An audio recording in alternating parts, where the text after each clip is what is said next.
Hey everybody, Nick from FreedomAndForgiven. I'm going to touch on a personal note today. I'm starting some video blogs and everything. I'm going to talk to you a little bit about epilepsy. As a lot of you know, I live with 3 types of epilepsy. Give you a little details on it, little facts. About 10 to 15% of all children under the age of 18 diagnosed with epilepsy don't live to see the age of 18, which is a scary statistic. There's a lot of people out there that have it besides myself. The lady I go to church with has it. One of my good friends' little brother has it. My girlfriend's son has it. A performer I used to work with has it. It is actually very common. 1 in 10 people in their entire life will have some sort of epileptic seizure. Most people, you think of epilepsy as pass out in convulsions.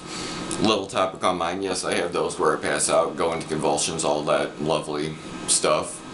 I also have 2 other types. One, you'll probably see me have several. It's where I space out for a second. I forget what I'm saying, I forget what I'm doing. I normally, after I come back, say brain fart or try to figure out what I was saying and doing. The other one is called myoclonic jerks, which is a weird muscle spasm, which you might see that in my face or in my arms. Yeah, you can't see my legs, they're most common in my legs. So, share a little of my story. Diagnosed with absence seizures when I was 7. When I was 14, I developed grand mal, which is the pass out convulsions. The summer before my father was killed. When I was 23, I was diagnosed with myoclonic, which is the jerking ones. Mine is genetic, a rare form of genetic epilepsy that resides in the core of your brain, which it is really hard to treat, and as you get older, it has a tendency to progressively get worse. Little idea of what I go through. Unable to drive. Forgive me, my phone alarm's going off. Unable to drive. I take about 30 pills a day. Several different things. There's several other illnesses that run hand in hand.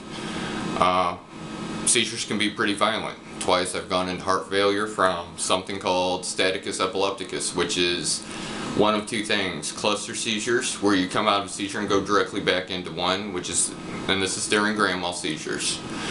The other is where the seizure lasts more than 5 minutes. Like I said, I've had that happen a couple times in my life, and this was when I was younger, and twice went into heart failure because of it. 1 year alone, from injuries from seizures from falling, I had 300 external stitches and 50 internal stitches in one seizure alone. I completely shattered my nose, broke the bones underneath my eyes, ripped my right ear off the side of my head, and fractured my skull in 3 places. A lot of you do not know what goes on with seizures. It is very hard on the person's body. It is not a well-known disease, and there is no known cure except for lobotomy, which, those of you who don't know what a lobotomy is, it's where they remove part of your brain. Which, personal opinion and a lot of other epileptics' opinion, having part of your brain cut out is not really a cure. I've had 2 what are considered brain surgeries, which is a vagal nerve implant put in. Was one of the first people to have one put in 2004. Had it replaced last year. I believe last year. No, year before last, sorry. Epilepsy medication affects your brain, your memory also. But my first implant, the wires snapped in my neck. I have an implant in my chest and wires that run through my neck and attach to my vagus nerve. My implant shocks my vagus nerve every 1 minute 6 seconds, and it shocks my vagus nerve for 30 seconds. And it's a federally regulated implant. I set off metal detectors. It is magnetic, so some store alarms it does set off. It's a surgery I have to get about every 7 years to get the implant replaced. If the wires break again, I'm pretty much out up a creek without a paddle, because of they can't get through on my neck because of all the scar tissue in my neck, because the original surgeon butchered my neck. They were barely able to get the second set of wires in. Hard growing up with epilepsy. A lot of fights in school, made fun of a lot. Kids don't seem to understand it. I've had issues in public. I've had seizures in the middle of malls. I've had seizures walking down the street. I had seizures in school all the time. It's very, very hard. I've been grateful never to have a seizure while performing or while practicing on my own gear, though when I was 14, I was playing a buddy's dad's vintage bass, real nice vintage Gibson bass. Had a seizure, went down and caved in the whole entire pick guard of it. My dad was luckily able to rig it, totally destroyed the pick guard, but my dad kind of fixed it so the bass still worked. You know, it's very, in a sense, difficult with living with epilepsy. My father raised me, you know, don't let it hold you back, live as normal as possible. You know, I lived a normal life as much as possible as a kid, skateboarded, played roller hockey, all that stuff. Tried not to put a lot of restrictions on me. That causes problems with nowadays with friends and my girlfriend and stuff, because I'm not allowed to drive, but I'll walk 2 miles to the bank without a problem. Walking places, going places, you know, not wanting people to go back to doctor's appointments with me. One thing that people don't understand is epilepsy medication wreaks havoc on your body. Several different ones do several different things. There's one that causes severe mood swings and rage outbreaks.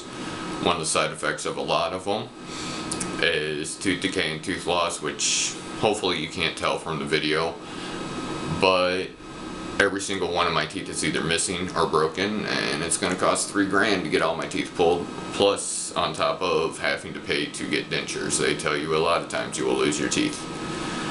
It wreaks havoc on your organs.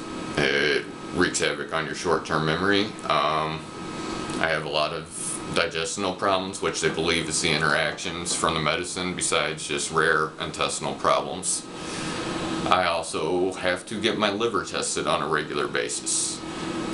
One of the medication my girlfriend's son is on rips the sodium out of your body. I have, sorry, like I said, my alarm going off. I have to go pick up my son from the bus stop in a few minutes.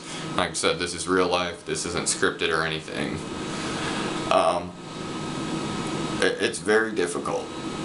You know, I work hard at what I do, and you know, I'm on disability. You know, that's my main source of income. I'm literally on disability for 15 different things. I'll touch those later and on. But for now, I'm going to take a break.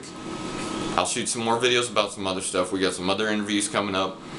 As you can see, I'm chilling in the studio. You can see some of the new stuff being worked on, all the WAV files and everything, yada yada yada.